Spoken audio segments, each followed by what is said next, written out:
atau mau dibahas dulu yang 2013 dulu, bahas dulu aja ya.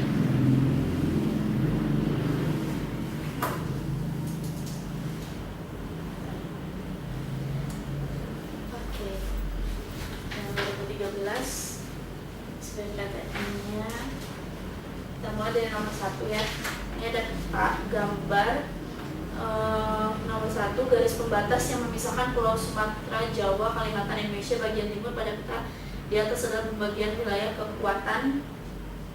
Kalau dilihat dari ini kan peta pada masa pendudukan Jepang pada masa pemerintahan Jepang itu membagi wilayah Indonesia menjadi tiga wilayah kemiliteran. Di antaranya ada angkatan darat sama angkatan laut. Nah, kalau ditanya nomor 1, berarti ini pembagian wilayah angkatan laut sama angkatan darat. Angkatan udaranya nggak ada ya. Nah, untuk nomor 2-nya kan berarti ngelihat dari peta lagi ya. Berarti peta sejauh ini, peta sejarah Indonesia di atas menggambarkan pembagian wilayah, ada waktu, ada wilayah administrasi, sebaran anggota peta, pusat-pusat perlawanan, pusat-pusat perekrutan tenaga untuk pengusaha. Yang betul adalah pembagian wilayah administrasi pada masa pendudukan Jepang. Jadi kalau dibagi 3 wilayah, itu ada wilayah kemiliteran angkatan darat ke-25, ada angkatan darat ke-16, ada ini tuh umur ya, ini menandakan umurnya. Terus umur anggota dari militernya. Terus ada angkatan laut ke-2. Ini wilayah administrasinya meliputi beberapa wilayah di Indonesia bagian timur sama Indonesia bagian tengah. Di antaranya yang angkatan darat ke-25 ini di Sumatera, pusatnya Bukit Tinggi.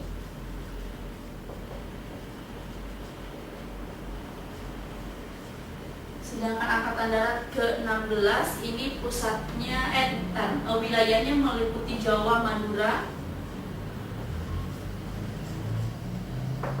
Pusatnya ada di Jakarta.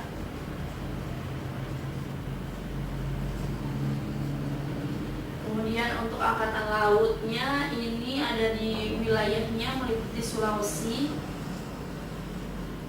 Kalimantan, Maluku, pusatnya di Makassar.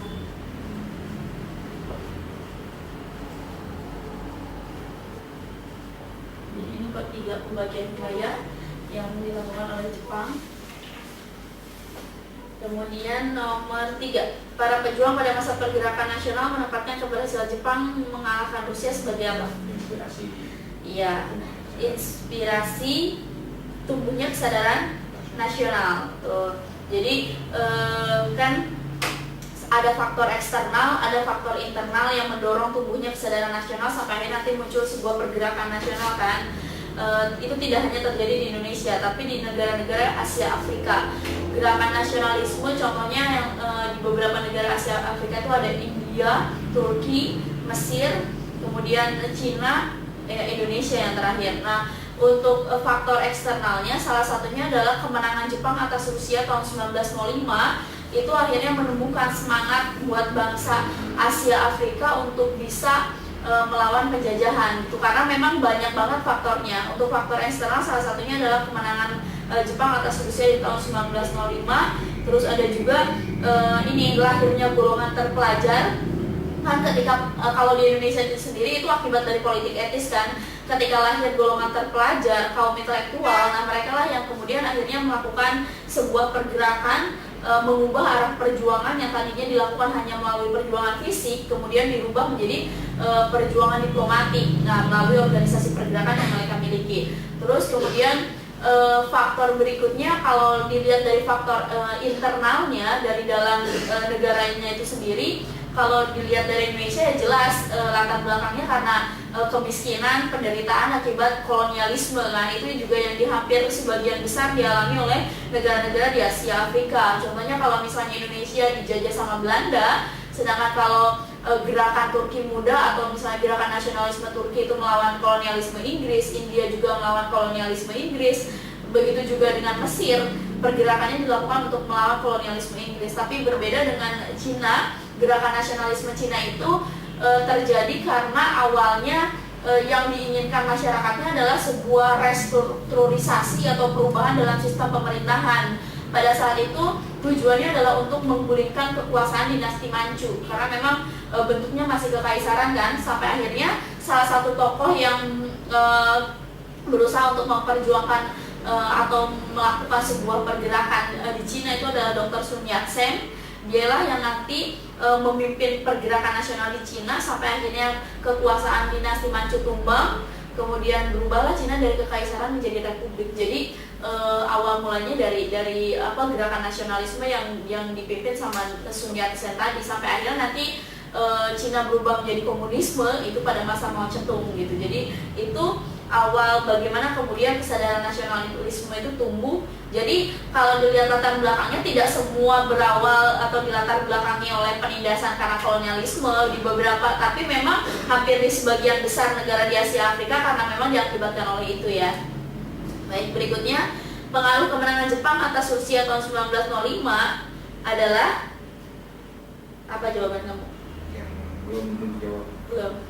Jadi kalau tadi saya bahas ini yang menginspirasi untuk munculnya kesadaran nasionalisme, berarti pengaruh kemenangan Jepang atas Rusia juga ini membuat akhirnya kedudukan Jepang setara dengan bangsa-bangsa Eropa, karena Rusia yang notabene Eropa dikalahkan oleh Jepang, maka mengangkat harga diri bangsa Asia terutama Jepang itu sendiri untuk kemudian mampu disejajarkan dengan orang-orang Eropa seperti itu. Kemudian nomor 5, menurut naskah sejarah di atas, peristiwa sejarah di Indonesia ditentukan oleh apa? Sejarah masa lampau. Sejarah masa lampau. Menurut naskah di atas. Kalau naskah di atas berarti mengacunya ke poin nomor 4 sama nomor mengacunya ke nomor ini nih. Ini nih.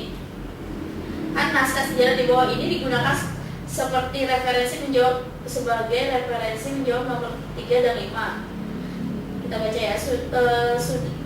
Sudah sewajarnya apabila pembangunan nasional di Asia pada umumnya dan Indonesia pada khususnya berhubungan erat dengan kemenangan Jepang terhadap Rusia pada tahun 1905. Selanjutnya gerakan Turki Muda, revolusi Cina, gerakan nasionalisme di negara-negara tetangga seperti India dan Filipina memberi pengaruh besar terhadap perkembangan nasionalisme tersebut, memperbesar kesadaran nasional. Jadi kalau merujuk pada naskah ini, poin nomor 5, menurut naskah sejarah di atas, peristiwa sejarah di Indonesia itu ditentukan oleh tidak dari sejarah masa lampau bangsa Indonesia, tapi nasionalisme India. Kenapa? Karena yang paling dekat memang pengaruhnya nasionalisme India. Jadi Indonesia itu yang paling terakhir kesadaran nasionalismenya muncul setelah Cina dulu, kemudian Turki, Mesir, baru masuk India, Filipina, baru Indonesia gitu ya. Jadi kalau ditentukan dari mana awal mulanya, dari peristiwa yang merujuk pada naskah ini, ya berarti dari nasionalisme India. Ketika nasionalisme India lahir di bawah gerakannya Mahatma Gandhi yang ahimsa, hartal, swadesi, kemudian satu lagi satyagraha, mau tahu itu enggak? Gerakan yang paling terkenal. Kenapa kemudian akhirnya Mahatma Gandhi itu kemudian digelari sebagai pahlawan India, pahlawan pergerakan nasional, karena memang pergerakannya yang paling signifikan terjadi perubahan dalam sistem pemerintahan India, terutama untuk melawan dominasi Inggris pada saat itu kan. Di antaranya gerakan yang dilakukan oleh Mahatma Gandhi itu satu, ahimsa. Ahimsa itu adalah gerakan untuk tidak membunuh.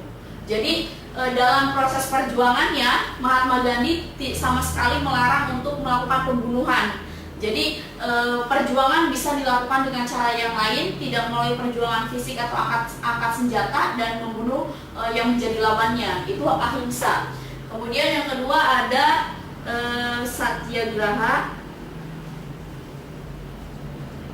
ada hartal, ada swadesi. Oke. Kalau Satyagraha ini menolak bekerja sama dengan pemerintahan Inggris. Nih, jadi tidak melakukan kerjasama dengan pemerintahan Inggris, itu Satyagraha. Kemudian Hartal itu melakukan pemogokan sebagai bentuk protes. Ini Swadesi itu menggunakan produk-produk dalam negeri dan menolak semua produk yang dikeluarkan oleh pemerintah Inggris. Jadi kalau ahimsa ini perjuangan dengan tidak melakukan kekerasan, yaitu membunuh. Satyagraha menolak bekerja sama dengan pemerintah kolonial Inggris. Hartal berarti pemogokan sebagai sebuah bentuk protes. Kemudian Swadesi menggunakan produk dalam negeri dan menolak produk-produk Inggris. Tuh. Kemudian berikutnya nomor 6. Satu yang ketiga, untuk revolusi gerakan nasionalisme Filipina itu untuk menentang dominasi Spanyol di Filipina. Kenapa kemudian akhirnya Filipina dijajah sama Spanyol? Itu karena berdasarkan perjanjian Saragossa yang terjadi antara Spanyol dengan Portugis. Spanyol dengan Portugis ketika penjelajahan samudra itu bertemu di titik yang sama, yaitu di Maluku, ya kan? Di Indonesia bagian timur.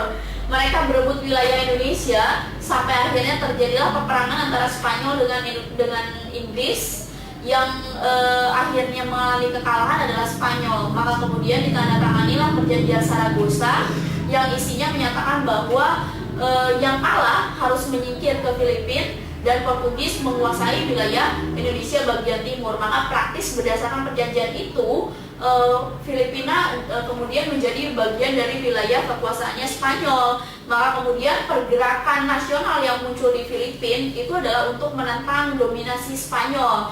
Pada saat itu tokohnya yang paling terkenal yang memimpin pergerakan itu adalah Jos Rizal. Itu adalah salah satu tokoh pergerakan nasional di Filipina. Oke.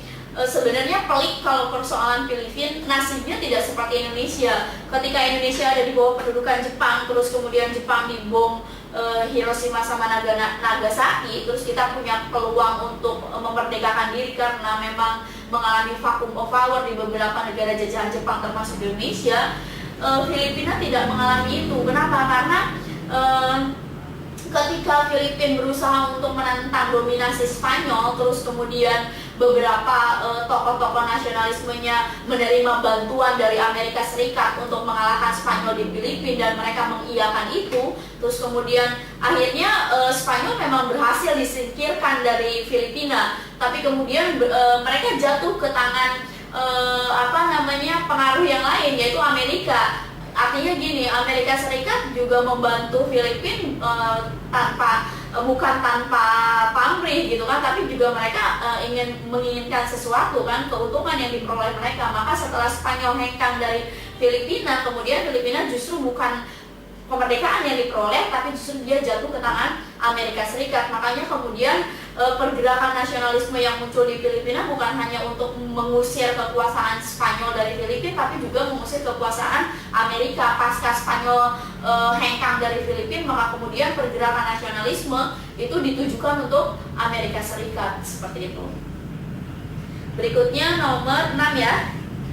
Peradaban yang paling tua adalah yang mana?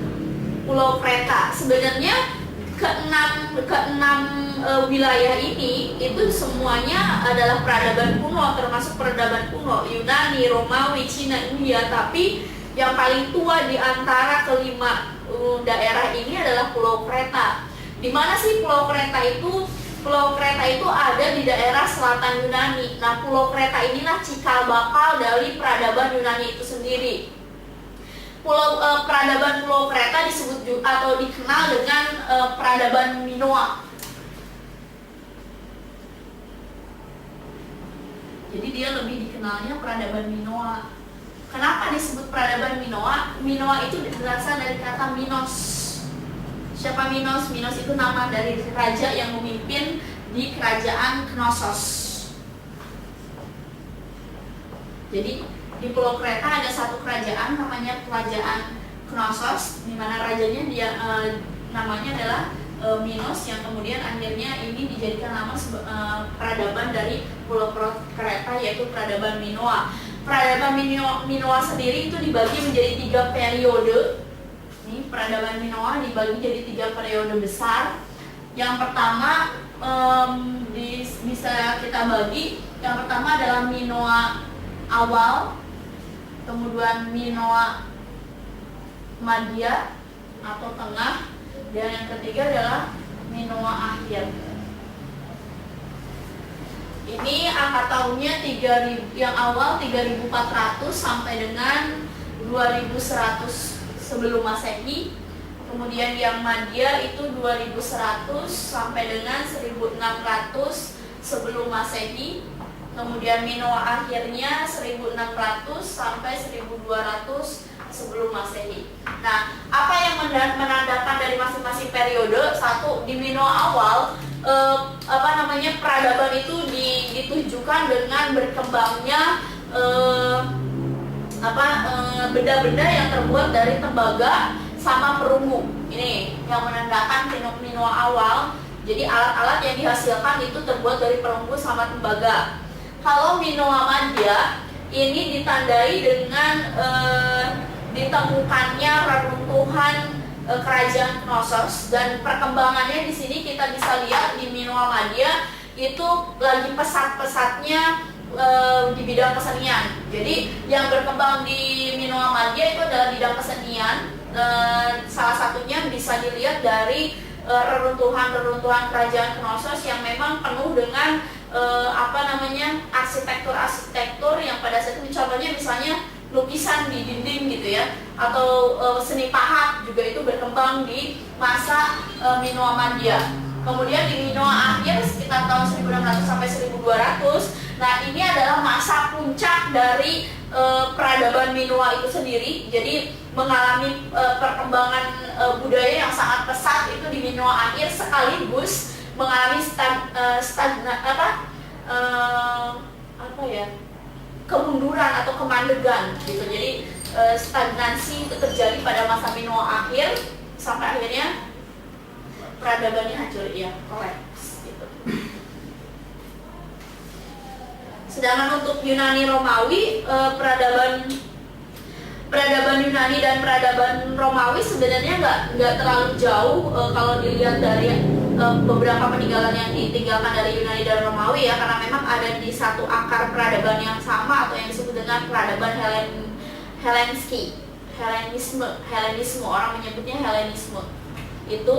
Terus kalau peradaban Yunani, sebenarnya kalau dilihat dari peradaban Yunani, kenapa Yunani ini dikategorikan menjadi salah satu peradaban kuno yang sudah memiliki peradaban yang sangat tinggi? Salah satunya karena memang berkembang ilmu pengetahuan di masa peradaban Yunani kuno kan. Salah satunya banyak banget filsuf-filsuf yang lahir di masa peradaban Yunani. Salah satu contohnya ada Aristoteles, kemudian ada Socrates. Ya, walaupun masing-masing orang beda ya fokus kajiannya. Contoh misalnya Socrates dia lebih ke filsafat, kalau Aristoteles dia lebih ke ilmu biologi sama tata negara. Terus kemudian muncul juga Plato, ya kan? Plato lebih ke filsafat. Kemudian ada lagi Pythagoras, dia lebih ke matematik. Jadi ada juga satu lagi Herodotus, dia lebih ke sejarah. Makanya kenapa kemudian Herodotus ini dijuluki sebagai bapak sejarah dunia, karena memang dialah salah satu orang yang pertama kali membuat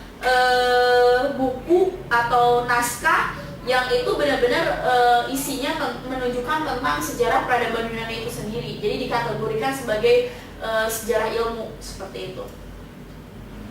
Kemudian nomor 7, alasan konsep keindonesiaan baru muncul dan berkembang pada masa pergerakan nasional. Kenapa? Keberhasilan golongan pemuda keberhasilan golongan pemuda melakukan kongres yang sepakat bertanah air, bangsa dan berbahasa Indonesia itu yang ditandatangani melalui Sumpah Pemuda, ya kan, tanggal 28 Oktober tahun 1928.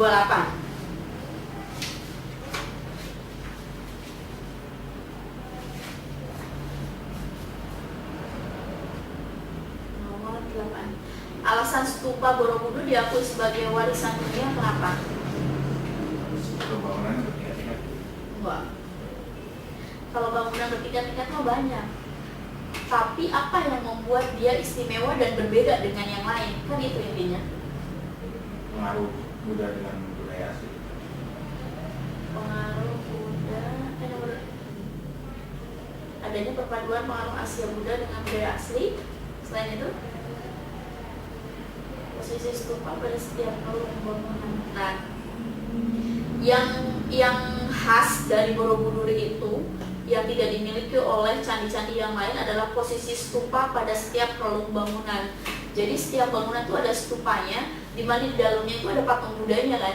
Nah, itu yang membuat akhirnya Borobudur menjadi istimewa, kemudian berbeda dengan bangunan yang candi yang lain karena dilihat dari proses pembangunannya aja untuk pada zamannya ya itu pasti amat sangat sulit, dimana setiap tingkatan itu punya arti, punya makna, kemudian setiap tingkatan ada stupa kan di sini di posisi stupanya jadi posisi stupa ada pada setiap relung bangunan di mana di dalamnya terdapat patung-patung Buddha seperti itu. Jadi itu yang membuat akhirnya Borobudur menjadi istimewa dan kemudian diakui sebagai warisan dunia. Kalau jawaban kamu adanya perpaduan pengaruh Asia Buddha dengan budaya asli, ini hampir ada dari setiap bangunan candi Buddha di Indonesia. Artinya tidak hanya di Borobudur, tapi bangunan candi Buddha yang lain yang ada di Indonesia sudah pasti itu adalah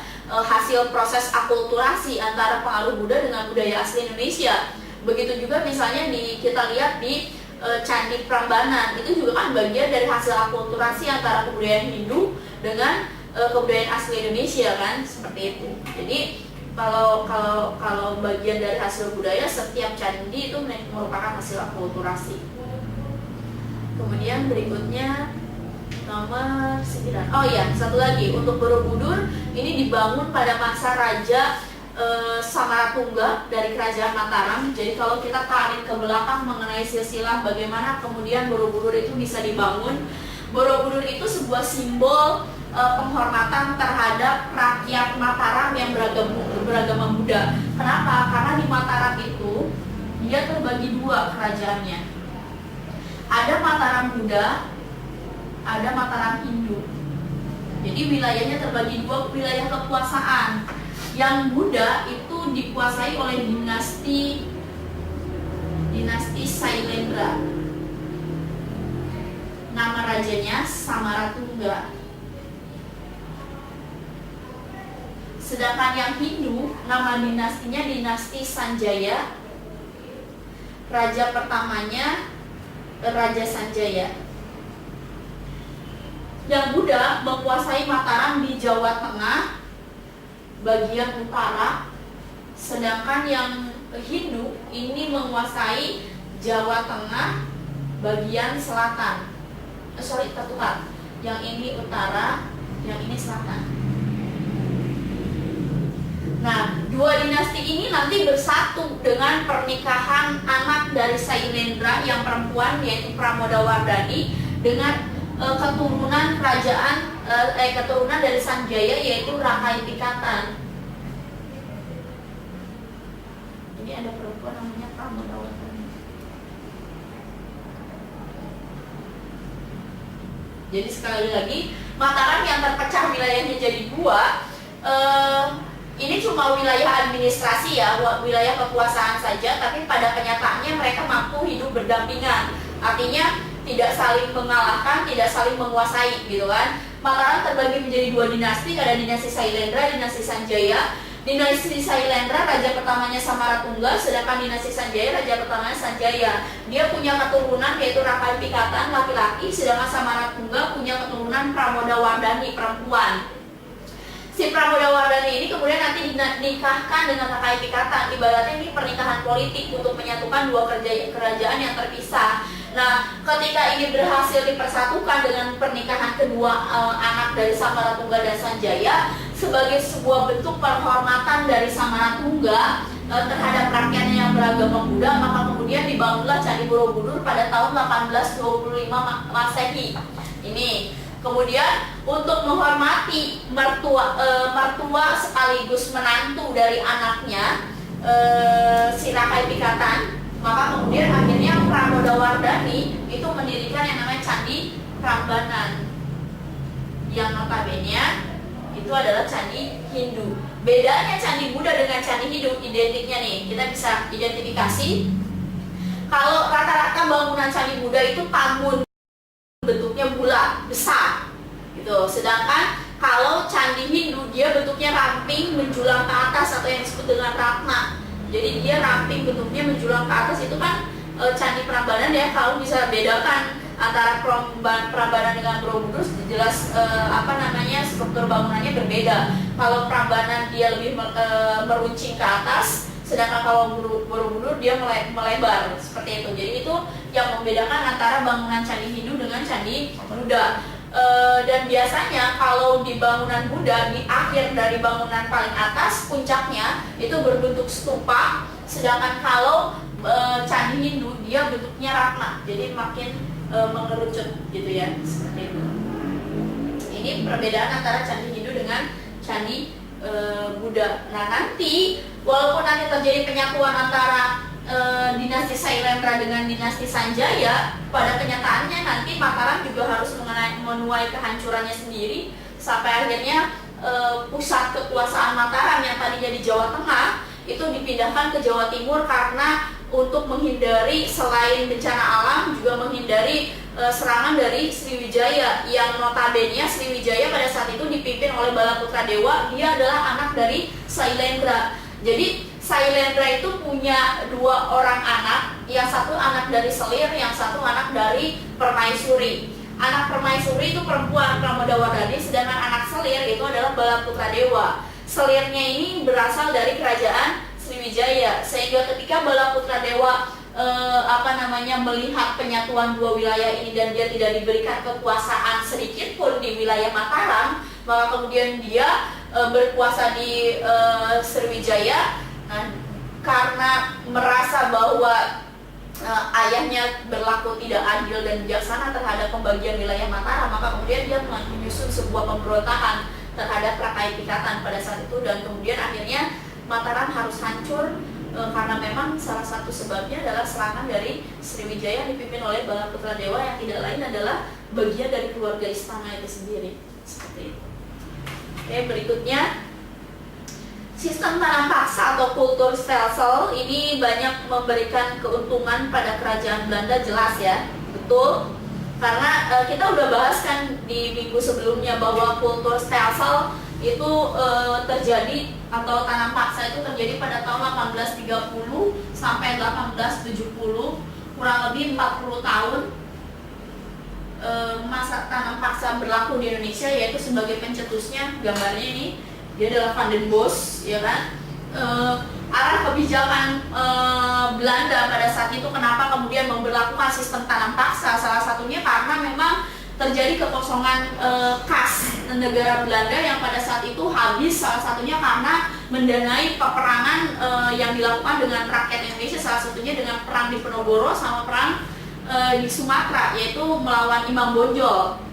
Jadi 2 perang itu adalah perang terbesar dan sangat menguras biaya yang harus dikeluarkan oleh Belanda. Itu terjadi pada tahun 1825 sampai 1830. Sehingga ketika perang itu terjadi, terus kemudian banyak mengeluarkan biaya yang luar biasa, sehingga harus mengubah arah kebijakan politik kolonial Belanda untuk bisa menutupi kasnya yang kosong bahkan defisit tadi. Maka kemudian Van den Bosch mengusulkanlah kebijakan tanam paksa diberlakukan di Indonesia dengan ketentuan yang kemarin kita bahas kan. Banyak banget aturan-aturan dari sistem tanam paksa yang seharusnya juga bisa menguntungkan pihak Indonesia, tapi pada pelaksanaannya itu justru tidak sama sekali sesuai dengan aturan gitu. Semua keuntungan nanti jatuhnya kepada Belanda, sampai akhirnya nanti muncul politik etis kan, bagian dari kecaman yang dilakukan oleh kaum humanis dan liberalis untuk menentang kebijakan ini kan, bahwa Belanda itu memiliki hutang kehormatan terhadap Indonesia karena memang sudah banyak sekali keuntungan yang diperoleh Belanda dari Indonesia sebagai negara jajahannya, seperti itu. Kemudian berikutnya sebab tanah paksa merupakan ide Gubernur Jenderal Van den Bosch setelah Perang Diponegoro berakhir. Betul ya? Jadi betul-betul berhubungan. Nomor 10, gerakan politik benteng tahun 1950-an dilakukan untuk melindungi kemampuan ekonomi pengusaha pribumi. Betul. Nanti kita bahas kenapa ini terjadi. Kemudian sebab pengusaha pribumi belum memiliki kemampuan untuk bersaing dengan pengusaha asing. Betul. Dan keduanya berhubungan.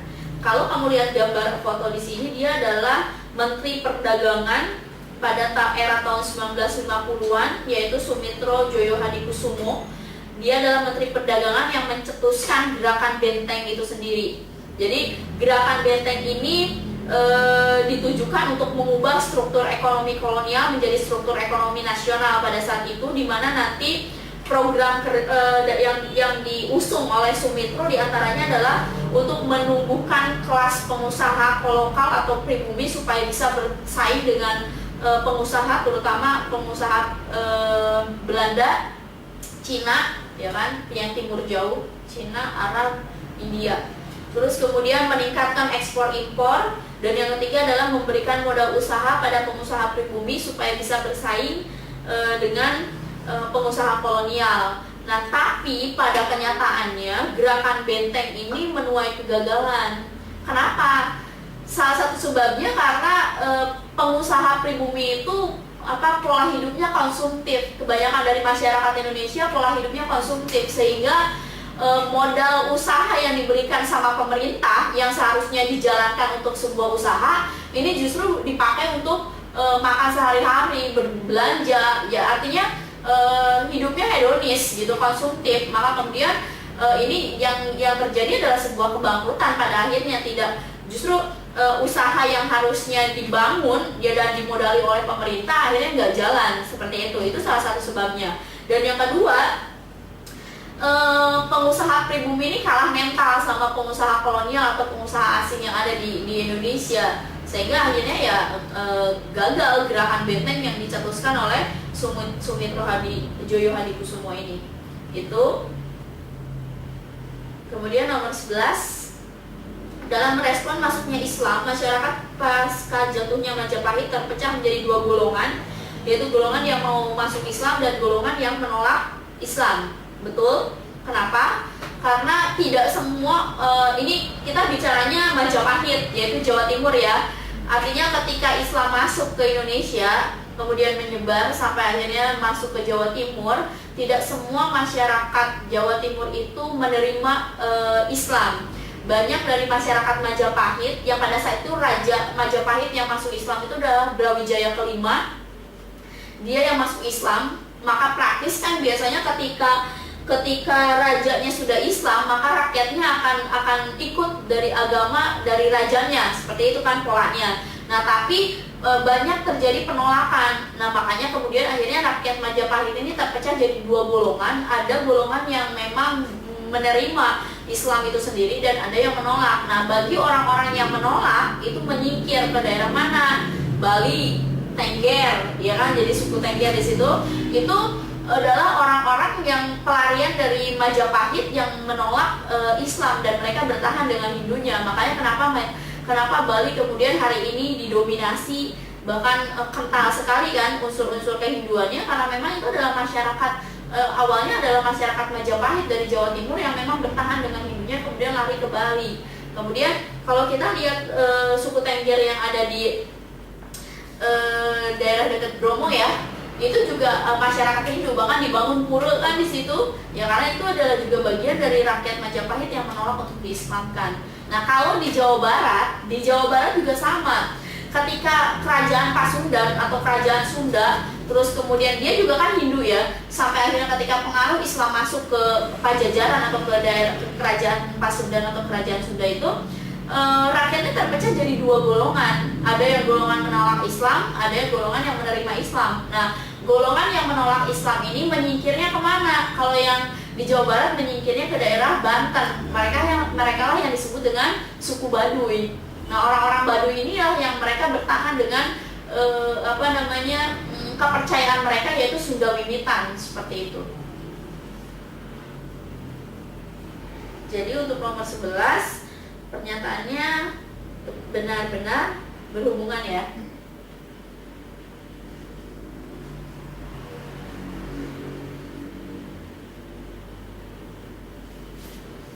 Oke, berikutnya nomor 12. Faktor penghambat penyelesaian konflik antara Israel dengan negara Arab apa? Israel tidak mengakui Palestina. Jelas. Itu nomor poin 4 itu udah benar. Berarti kan apalagi nih? Nomor berapa lagi yang benar? Yang ketiga. Kalau pilihannya 4 kan cuma ada 2 dan 4 atau 4 saja. Ya kan? Nah, kita lihat nomor 2. Negara-negara Arab kurang bersatu itu betul. Artinya gini, ketika kalau kita lihat konflik Palestina dengan Israel, seharusnya konflik Palestina dengan Israel itu bisa berakhir ketika negara-negara Arab juga bersatu dan ikut menentang Israel. Tapi kan pada kenyataannya tidak. Negara-negara Arab sendiri kan terpecah kan. Maka faktor konflik antara Israel dengan Palestina, Israel dengan negara-negara Arab itu selalu terjadi bahkan sampai dengan hari ini ya, karena memang satu, latar belakangnya negara-negara Arab itu sendiri terpecah, tidak bersatu, dan yang kedua, Israel tidak mau mengakui negara Palestina.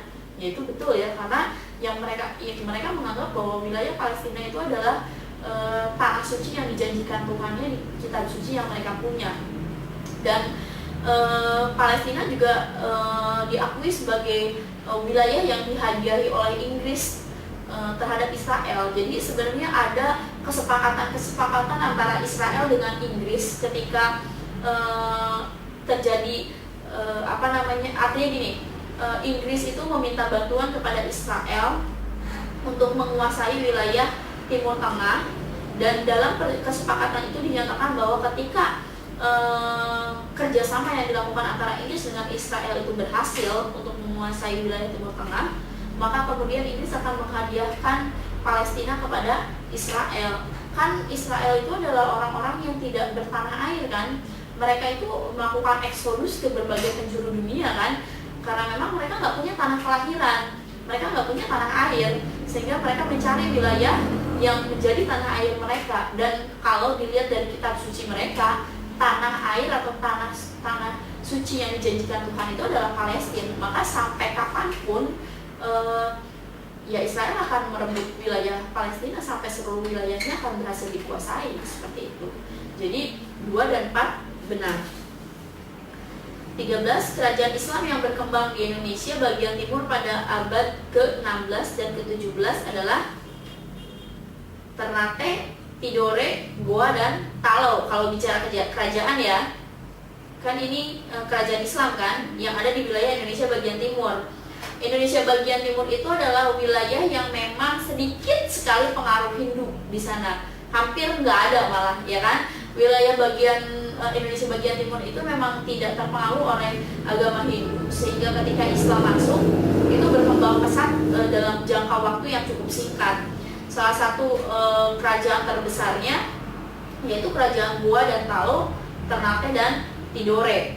Bahkan nanti kerajaan Ternate dan Tidore ini adalah sebagai pusat perdagangan internasional, karena memang dijuluki sebagai, khususnya untuk Ternate Tidore, dia ada di wilayah Maluku, dijuluki sebagai the Spicy Island karena memang kaya akan rempah-rempah, dan itu menjadi salah satu komoditi perdagangan yang ada di Indonesia bagian timur, khususnya di Maluku. Kemudian Gua Talo itu di Makassar, salah satu rajanya yang terkenal dan mencapai atau membawa Gua Talo mencapai puncak kejayaan itu adalah Sultan Hasanuddin. Kalau kita ulas sedikit tentang Ternate Tidore, Ternate Tidore ini sebenarnya 2 kerajaan yang terpisah, ya kan? Ternate Tidore 2 kerajaan yang terpisah, tapi karena jadi muncul sebuah persekutuan di daerah Maluku, itu biasa dilakukan, kayak contohnya persekutuan dagang gitu kan, itu juga terjadi di Gua Talo. Ada Uli Lima, ada Uli Siwa, itu adalah persekutuan dagang, itu terjadi juga di Ternate dan Tidore. Ternate dan Tidore awalnya adalah 2 kerajaan yang memang terpisah, tapi kemudian orang menyebut bahwa kerajaan ini adalah kerajaan kembar gitu kan. Ternate sendiri dipimpin oleh Sultan Babula, mencapai puncak kejayaan pada masa Sultan Babula, sedangkan Tidore itu mencapai puncak kejayaan pada masa Sultan Nuku. Awalnya dua kerajaan ini hidup berdampingan satu sama lain, tapi ketika VOC masuk ke wilayah Ternate dan Tidore, dia berusaha untuk memecah belah kerajaan Ternate dan Tidore, dan itu nanti berhasil kan. Ternate dan Tidore nanti berhasil dipecah belah oleh VOC sampai akhirnya justru pada akhirnya bersaing antara Ternate dan Tidore. Sedangkan untuk Goa dan Talo itu kerajaan Makassar pada masa pemerintahan Sultan Hasanuddin mencapai puncak kejayaan. Goa Talo juga kasusnya sama kayak Ternate Tidore. Artinya sebenarnya ini adalah dua kerajaan yang terpisah kemudian beraliansi, bersatu, bersekutu. Persekutuan ini dilakukan adalah untuk memperkuat sistem ekonomi dan politik di dua kerajaan tadi, sampai akhirnya ketika masanya Sultan Hasanuddin puncak kejayaan, terus kemudian masuk pengaruh VOC dan berusaha untuk menguasai monopoli perdagangan yang ada di Makassar. Tapi itu tidak berhasil awalnya, sampai akhirnya ketika VOC berusaha untuk kerjasama dengan salah satu tokoh di kerajaan Bone, itu ada yang namanya Arupalaka. Dia punya ambisi untuk bisa jadi raja di kerajaan Bone, tapi sayangnya kerajaan Bone ini adalah bagian dari wilayah vasal atau wilayah kekuasaannya Makassar, yaitu di bawah pimpinan Sultan Hasanuddin. Maka kemudian VOC sama Arupalaka bersatu, bergabung untuk mengalahkan Sultan Hasanuddin. Dan ketika penyerangan itu terjadi, Sultan Hasanuddin mengalami kekalahan, maka kemudian dia harus tunduk dalam sebuah perjanjian, yaitu yang disebut dengan perjanjian Bongaya. Nah, dari situlah kemudian akhirnya awal mula kehancuran atau kemunduran dari kerajaan Goa Talo itu sendiri, atau yang disebut dengan kerajaan Makassar. Isi dari perjanjian Bongaya itu ada 3. Satu, bahwa VOC memonopoli atau mendapatkan monopoli perdagangan di Makassar. Itu yang pertama. Jadi monopoli perdagangan rempah-rempah yang ada di Makassar dikuasai oleh VOC. Yang kedua, VOC berhak mendirikan benteng di Makassar. Dan yang ketiga, Arupalaka menjadi raja di kerajaan Bone. Jadi itu adalah isi dari perjanjian Bongaya. Kemudian balik lagi ke Ternate Tidore. Tadi kan saya bilang bahwa di Ternate Tidore juga terjadi yang namanya persekutuan dagang kan. Salah satunya ada Uli 5, Uli Siwa. Uli 5 itu adalah persekutuan dagang 5 wilayah, sedangkan Uli Siwa persekutuan dagang dari 9 wilayah. Ini kalau saya petakan, untuk Uli 5 itu terdiri dari Ternate sebagai pemimpinnya. Ternate pemimpinnya, nanti wilayahnya meliputi Bacan, Seram, Obi, sama Ambon. Ini wilayah Uli 5. Sedangkan Uli Siwa atau persekutuan 9, ini pemimpinnya Tidore. Wilayahnya meliputi Halmahera, Jailolo, sampai dengan Papua. Nah, ini adalah wilayah persekutuan dagang Uli 5 sama Uli Siwa yang ada di Ternate dan Tidore.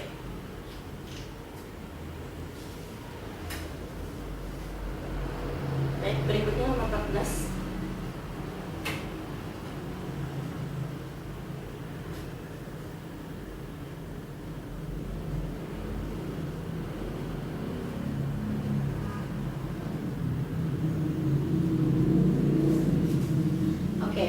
Pasca Perang Dunia I terjadi pergolakan di Eropa, yaitu apa? Jawaban kamu? Meluaskan paham Prancis di Eropa. Betul. Salah satunya adalah meluasnya paham fasis di Eropa. Berarti terjadi di Jerman, ya kan? Kemudian fasisme kalau untuk Asianya ada di Jepang. Nah, terus selain satu, apa lagi? Kalau temannya satu kan 1, 2, 3, 1, 3. Ya, atau 1, 2, 3, 4 gitu kan. Nah, yang betul di sini salah satunya adalah terbentuknya blok sekutu di Eropa. Jadi ketika sebelum Perang Dunia ke-1 itu kan ada blok poros, blok Aksis. Blok porosnya itu adalah blok negara-negara Eropa Barat, blok ASIS-nya adalah negara-negara Eropa Timur. Nah, ketika Perang Dunia I bergulir, maka kemudian terjadilah persekutuan antara negara-negara Eropa Barat sama negara-negara Eropa Timur yang mereka tergabung dalam blok sekutu dan blok sentral. Blok sentralnya itu adalah negara-negara Eropa Timur di bawah pimpinan Jerman, kecuali Rusia ya. Kemudian blok sekutunya itu adalah gabungan dari negara-negara Eropa Barat, seperti itu, di bawah pimpinan Inggris dan Prancis. Untuk Perang Dunia I, salah satu sebab kenapa kemudian pecah Perang Dunia I itu dibagi jadi dua sebab, ada sebab khusus, ada sebab umum. Sebab khususnya adalah ketika terbunuhnya putra mahkota dari Austria yang dibunuh oleh salah satu pemuda dari Serbia di Sarajevo ketika jadi kalau kita runutin secara kronologi, kenapa kemudian Serbia melakukan penyerangan terhadap Austria? Kan gini, tadi saya bilang bahwa terjadi aliansi kan antara blok poros sama blok ASIS. Blok poros ini Prancis, Inggris, kemudian Serbia, Polandia, dan lain sebagainya, banyak banget, hampir 23 negara yang tergabung dalam blok poros. Kemudian ada blok ASIS, di sini ada Jerman, Turki, kemudian ada Austria. Nanti yang berpaham fasisme selain Jerman juga ada Italia, ini juga berpaham fasis, dia tergabung dalam blok ASIS. Atau yang disebut dengan triple entente sama triple alliance, ya kan, itu istilahnya di Perang Dunia I. Nah, ketika Perang Dunia I bergulir, salah satu penyebab atau sebab umum kenapa kemudian Perang Dunia I bisa terjadi, salah satunya karena disebabkan oleh politik kolonialisme dan imperialisme yang muncul pada saat itu, di mana tujuan dari kolonialisme itu sendiri tidak lagi bersemboyankan gold glory gospel, tapi lebih daripada itu, yaitu keinginan untuk menguasai wilayah yang menjadi pusat industri atau pusat bahan mentah untuk memenuhi keperluan industri. Pada saat itu ketika revolusi industri bergulir di Inggris di abad ke-15, 16, 17, puncak-puncaknya dari masa revolusi industri, maka kemudian akhirnya orang kan digerakkan, atau semua negara berbondong-bondong, terutama yang di Eropa Barat ya, berbondong-bondong untuk beralih dari agraris ke industri kan. Maka praktis mereka butuh bahan mentah untuk keperluan industri, mereka juga butuh daerah pemasaran untuk memasarkan produk-produk hasil industri mereka. Maka untuk memenuhi itu dibutuhkan yang namanya wilayah jajahan. Satu, tujuannya untuk pemenuhan kebutuhan bahan baku keperluan industri, dan yang kedua adalah untuk pemasaran hasil industri. Maka kemudian politik kolonialisme dan imperialisme itu muncul. Masing-masing negara Eropa Barat dan Eropa Timur saling berebut untuk memperebutkan wilayah jajahan. Itu latar belakangnya. Dan yang kedua, munculnya politik aliansi atau persekutuan tadi, yang kemudian akhirnya memicu persaingan antara negara-negara yang ada di Eropa Barat dengan negara-negara yang ada di Eropa Timur. Nah, sebab khususnya adalah tadi yang saya bilang bahwa terbunuhnya putra mahkota Austria yang dibunuh oleh salah satu pemuda dari Serbia. Kenapa? Sebenarnya antara Serbia dengan Austria itu memang punya konflik. Cuma mereka butuh momentum untuk bisa pecah perang gitu kan, sampai akhirnya ada kesempatan untuk membunuh putra mahkota di Sarajevo. Dibunuhlah si Franz Ferdinand namanya di Sarajevo, maka kemudian akhirnya memicu peperangan yang semakin besar. Satu, memicu kemarahan dari kerajaan Austria, dan yang kedua juga pasti ketika mereka ada dalam bergabung dalam sebuah blok, maka ketika Australia terusik keberadaannya, maka yang akan maju untuk membantu Austria ya berarti Jerman dan Turki, ya kan? Sama halnya ketika Serbia memiliki konflik dengan Austria, maka yang akan membackup Serbia itu adalah Prancis, Inggris, dan teman-temannya. Terutama konflik Serbia dengan Austria itu terjadi adalah untuk memperebutkan wilayah Balkan, itu salah satunya. Jadi Serbia dengan Australia ini bersaing atau untuk memperebutkan wilayah Balkan yang memang posisinya strategis untuk pangkalan militer antara dua negara ini. Itu. Kemudian berikutnya, ya walaupun 2 kali perang dunia, yaitu perang dunia 1, perang dunia 2. Perang dunia 1 itu terjadi tahun 1914, perang dunia 2 tahun 1939 sampai akhir tahun 1945. 2 perang itu dua-duanya negara-negara yang tergabung dalam blok sentral itu mengalami kekalahan kan. Jerman sama teman-temannya di perang dunia 1 kalah, di perang dunia juga harus mengalami kekalahan seperti itu. Dan itu dilatar belakangi berbagai macam faktor ya, salah satunya selain kekuatan negara yang tergabung di dalamnya itu tidak seimbang, kemudian kekuatan teknologi kemiliteran dan senjata juga sangat jauh kan antara blok sentral dengan blok sekutu. Akhirnya ya harus dimenangkan oleh blok sekutu.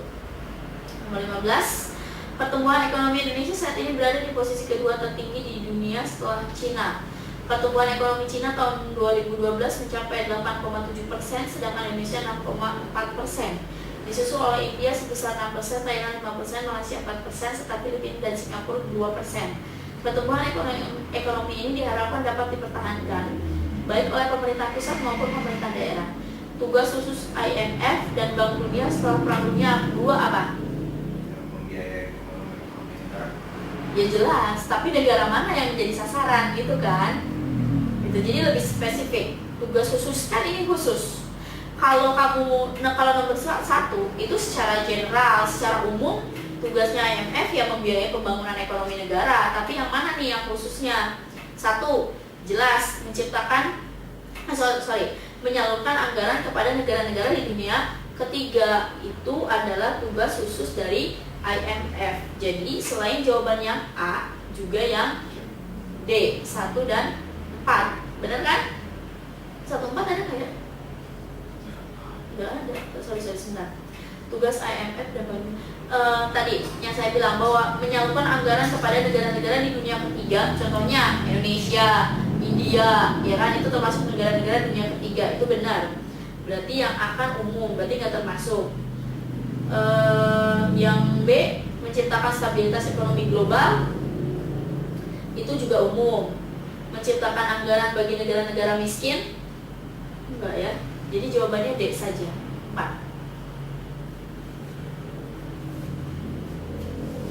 Oke, sekarang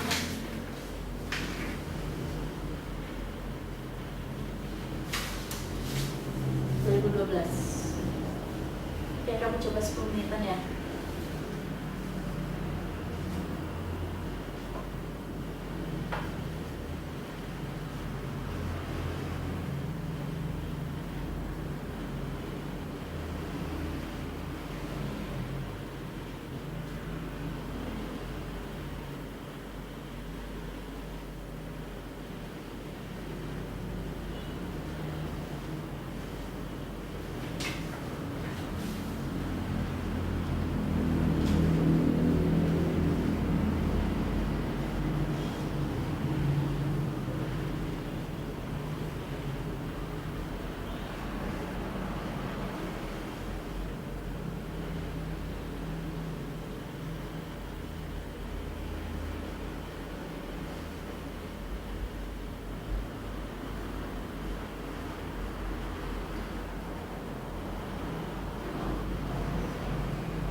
Faktor penentu keberhasilan manusia belajar dari sejarah yang mana?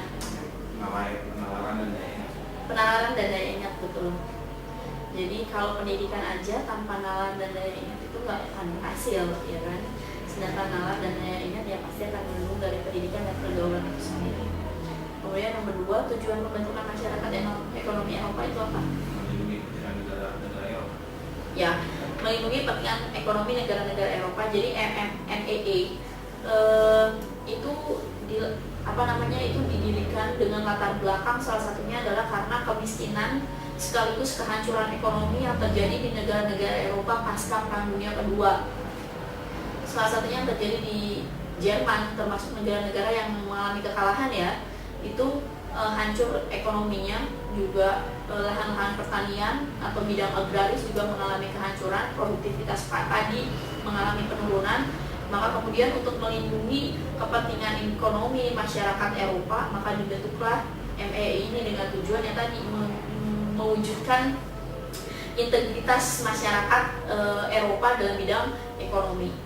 Baik, yang ketiga, alasan Sultan Banten menyambut baik kedatangan bangsa Belanda pada tahun 1596 apa? Lebih mengutamakan kerjasama dengan yang baik, enggak?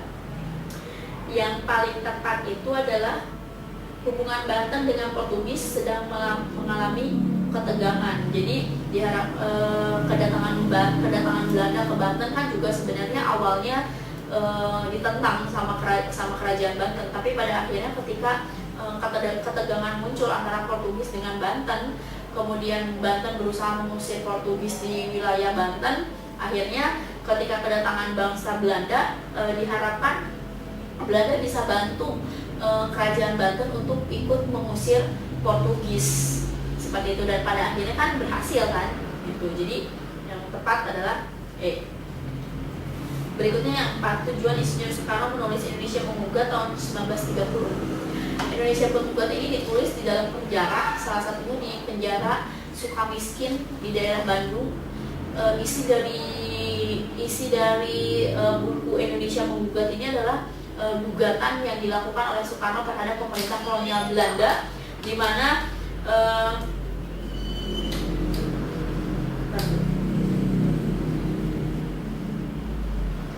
salah satu isi dari buku ini adalah untuk membuktikan bahwa proses penjajahan yang dilakukan oleh Belanda itu sangat merugikan pihak Indonesia. Jadi yang paling tepat dari nomor 4 ini adalah yang B, yaitu membuktikan proses penjajahan Belanda sangat merugikan dan harus segera diakhiri itu. Dan nanti dituang dalam, jadi Indonesia Menggugat ini dituang dalam pledoi atau pembelaan yang dilakukan Soekarno di pengadilan penjara Sukamiskin itu, yang kemudian akhirnya dijadikan buku. Kelima, tujuan peringatan Hari Pahlawan Indonesia setiap tanggal 10 November adalah untuk mengenang pertempuran antara Belanda dan di Surabaya. Iya, jadi yang B, pasukan Belanda dan perjuangan Indonesia di Surabaya tanggal 10 November. Latar belakang tahun 46 ya. Latar belakang dari pertempuran Surabaya itu dilatar belakangi karena VOC lagi, pemerintah kolonial Belanda yang berusaha untuk gini. Awalnya kan mendarat pasukan sekutu kan Inggris yang kemudian diboncengi sama tentara-tentara Nika atau orang-orang Belanda yang tergabung dalam Nika itu Netherlands Civil Administration. Jadi itu adalah pasukannya Belanda yang kemudian mendompleng kekuasaannya Inggris atau kekuasaannya sekutu, sampai akhirnya mereka ketika pasca Perang Dunia Kedua berakhir kan belum ada penyerahan kekuasaan dari Jepang ke sekutu. Maka kemudian akhirnya pun setelah terjadi proklamasi, Belanda kan tidak mengakui bahwa Indonesia merdeka tanggal 17 Agustus 1946. Maka kemudian akhirnya Belanda yang tergabung dalam Nika yang kemudian diboncengi oleh sekutu masuk ke Surabaya, mendarat di Surabaya untuk tujuan awalnya adalah hanya untuk melucuti senjata-senjata milik Jepang, termasuk juga membebaskan tawanan-tawanan perang orang-orang Belanda yang ditawan oleh Jepang. Kesepakatannya hanya itu antara pihak sekutu Belanda dengan pihak Indonesia yang diwakili oleh Gubernur setempat, ya kan? Tapi pada akhirnya kenyataannya perjanjian yang dilakukan antara Belanda Inggris dengan Surabaya itu ternyata tidak hanya melucuti senjata-senjata milik Belanda saja, tapi justru ternyata orang-orang tawanan Belanda yang kemudian dibebaskan itu dipersenjatai sampai akhirnya terjadi pertempuran atau peperangan yang kemudian menewaskan Jenderal Malabi dan W.S. Malabi terbunuh dari Inggris, yang kemudian akhirnya memicu konflik yang semakin kuat antara Belanda dengan Indonesia. Maka kemudian akhirnya pecahlah perang. Kemudian Belanda mengultimatum pihak Indonesia harus mengosongkan wilayah Surabaya dari unsur-unsur NKRI, tapi kemudian itu ditolak.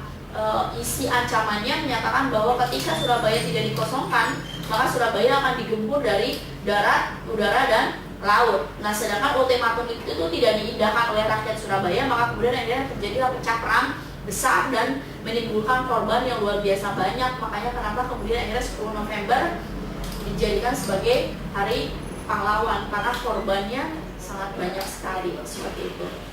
Kemudian nomor 6, perbuatan korupsi, kolusi, nepotisme di lingkungan pejabat pemerintah menjadi salah satu penyebab terjadinya reformasi Indonesia. Betul, sebab pembentukan perbuatan KKN melanggar prinsip keadilan dan menghancurkan kepentingan sosial ekonomi rakyat. Betul ya, jadi saling berhubungan.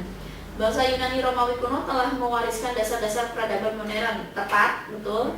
Peradaban era Yunani kuno, ilmu pengetahuan telah berkembang dengan baik. Betul juga yang tadi saya sebutin bahwa banyak banget kan ilmuwan-ilmuwan yang muncul di berbagai bidang, filsafat, matematik, biologi, ketatanegaraan, seperti itu. Kemudian Fathahillah merupakan tokoh Islam yang berhasil membantu Demak dalam mengembangkan agama Islam di wilayah Jawa Barat. Betul, karena Fathahillah lah yang nantinya dia ini yang bisa disebut sebagai peletak dasar dari Kerajaan Banten. Jadi Kerajaan Banten itu didirikan oleh Fathahillah yang nanti diberikan kepada anaknya yaitu Sultan Hasanuddin. Sedangkan Fathahillahnya nanti berkuasa di Cirebon atau yang disebut dengan Sunan Gunung Jati, atau sebutan lainnya adalah Syarif Hidayatullah. Itu orang yang sama ya, Fathahillah, Syarif Hidayatullah, Sunan Gunung Jati itu adalah orang yang sama, cuma beda julukan atau sebutan. Nah, sekali lagi tadi bahwa Sunan Gunung Jati ini adalah orang yang punya peranan penting dalam proses penyebaran Islam di Banten sama di Cirebon. Maka pernyataannya betul atau tepat, sebab masyarakat Jawa Barat pada masa kerajaan Pasundan masih menganut keyakinan animisme dinamisme. Betul. 9. Manusia praaksara mulai mengenal kehidupan menetap pada masa food gathering. Salah. Kenapa? Masyarakat praaksara itu mengenal kehidupan menetap itu pada masa food produksi. Food gathering itu istilahnya mengumpulkan makanan, itu ada pada masa zaman Batu Tua sampai dengan zaman Batu Tengah.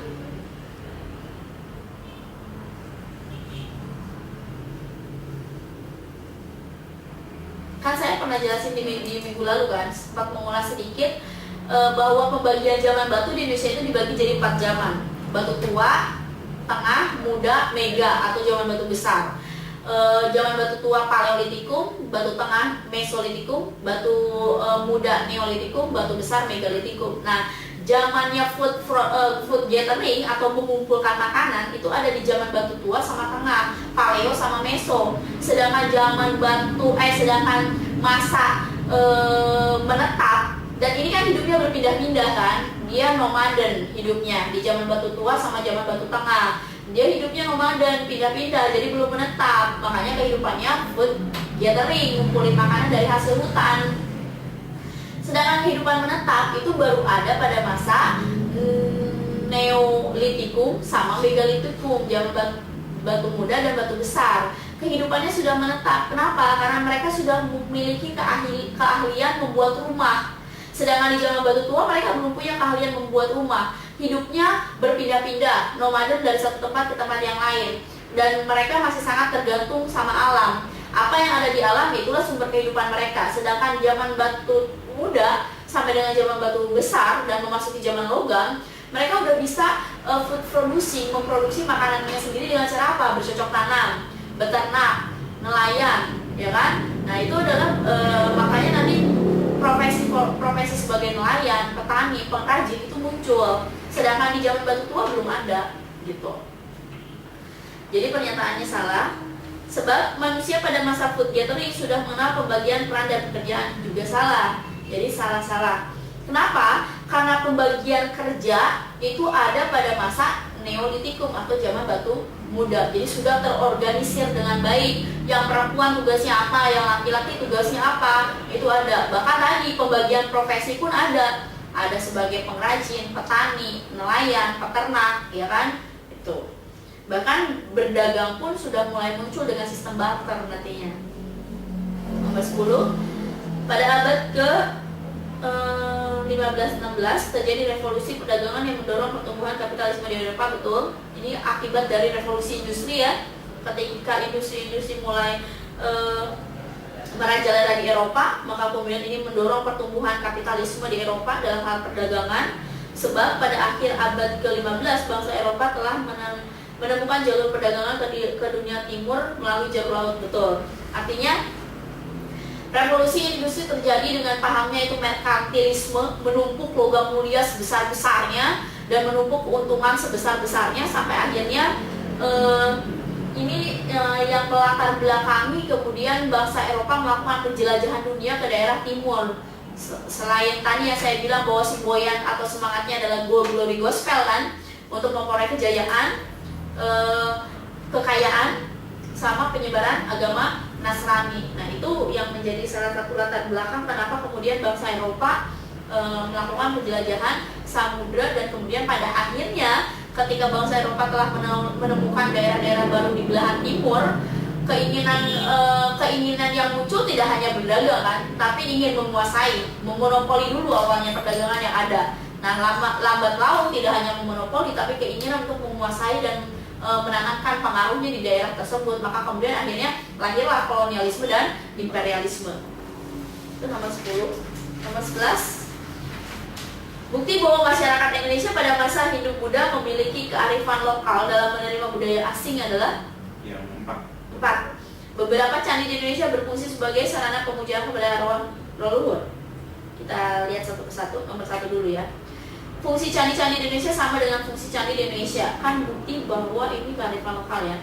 2. Candi-candi di Indonesia berfungsi sebagai tempat peribadatan dan makam. Harusnya ini bukan makan, tapi makam. Betul. Candi-candi di Indonesia dibangun oleh orang Indonesia dan Brahmana itu tidak. Jadi yang betul adalah 2 dan 4. Nomor 12. Faktor-faktor yang mempengaruhi kemajuan ekonomi India, Cina, dan Brasil adalah apa? 1 dan 2. Gak ada kan pilihan 1, 2, adanya 1, 2, 3. Kita lihat dulu. 1. Pemberdayaan potensi ekonomi lokal secara maksimal, tepat. Nomor 3 juga benar, pemanfaatan potensi ekonomi lokal untuk kesejahteraan rakyat. Pengutamaan sumber daya manusia lokal untuk memegang kendali ekonomi, betul juga. Peningkatan ekspor dan pembatasan impor juga tepat. Jadi 1, 2, 3, 4 betul, betul semua. Kebijakan politik ekonomi yang menonjol pada masa awal pemerintahan Orde Baru adalah Orde Baru. 1 itu nggak mungkin, pelaksanaan impor produk-produk dari Belanda, melindungi produk-produk domestik terhadap perluasan industri Jepang, itu benar. Kenapa? Kamu pernah dengar peristiwa Malari nggak? 15 Januari. Itu peristiwa yang terjadi masa Orde Baru. Salah satunya dipicu karena kedatangan Perdana Menteri Jepang, dan itu ditolak sama masyarakat Indonesia karena politik dumping yang dilakukan atau yang diterapkan oleh pemerintah Jepang. Sampai akhirnya kan negara-negara yang ikut kerjasama secara ekonomi dengan Jepang menuai kehancuran secara ekonomi. Maka kemudian akhirnya semua produk Jepang diboikot, gak boleh masuk ke Indonesia, termasuk juga masyarakat Indonesia menolak kedatangan Perdana Menteri ke Jepang. Sampai akhirnya itu dipaksakan, si Perdana Menteri dari Jepang tetap datang, sampai akhirnya huru-hara yang terjadi, demonstrasi besar-besaran, kehancuran, pembakaran di mana-mana. Ya akhirnya terjadilah peristiwa Malari tadi. Jadi era awal Orde Baru memang menolak atau melindungi produk-produk domestik, produk Indonesia dari perluasan industri Jepang, itu tepat. Dan yang berikutnya adalah nomor 4 yang tepat, memberlakukan undang-undang penanaman modal asing. asing. Jadi 2 dan 4. Nomor 14. Tujuan gerakan separatis DITI yang dipimpin oleh Kartosuwiryo adalah mendirikan negara Islam Indonesia. ya, mendirikan negara Islam Indonesia, memisahkan diri dari Negara Kesatuan Republik Indonesia. 2 dan 4. DITI ini terjadi bukan hanya di Jawa Barat ya, tapi juga di Jawa Tengah, kan meluas pada akhirnya. Jawa Barat, Jawa Timur, Jawa Tengah, Sulawesi, Kalimantan, Sumatera. Tokohnya beda-beda, tapi semua mengacu pada Kartosuwiryo sebagai bisa dianggap sebagai orang pertama yang mencetuskan konsep negara Islam Indonesia atau DITI itu sendiri. Jadi akhirnya gerakan DITI ini meluas tidak hanya di Jawa Tengah, Jawa Timur, tapi sampai keluar Jawa, Kalimantan, Sulawesi. Dan pada akhirnya semua pemberontakan atau semua gerakan DITI berhasil ditumpas sama pemerintah Indonesia lewat operasi militer sama upaya diplomasi seperti itu. 15. Oke, latar belakangnya dulu. Kenapa kemudian DITI muncul? Ya di latar belakangi karena ketidakpuasan dari Kartosuwiryo atas kebijakan pemerintah Indonesia yang selalu ibaratnya tunduk terhadap perjanjian yang dilakukan dengan Belanda. Contoh Renville, perjanjian Linggarjati. Kedua perjanjian itu merugikan pihak Indonesia isinya karena praktis dengan ditandatangani perjanjian Renville dan perjanjian Linggarjati, wilayah Indonesia itu dipersempit hanya meliputi wilayah Jawa sama Madura. Udah tahu merugikan tapi kok tetap ditandatangani gitu, tetap takluk. Nah, maka kemudian akhirnya setiap kebijakan pemerintah yang tidak pro rakyat akhirnya memicu reaksi kan, sampai akhirnya muncullah ketidakpuasan terhadap pemerintah pusat.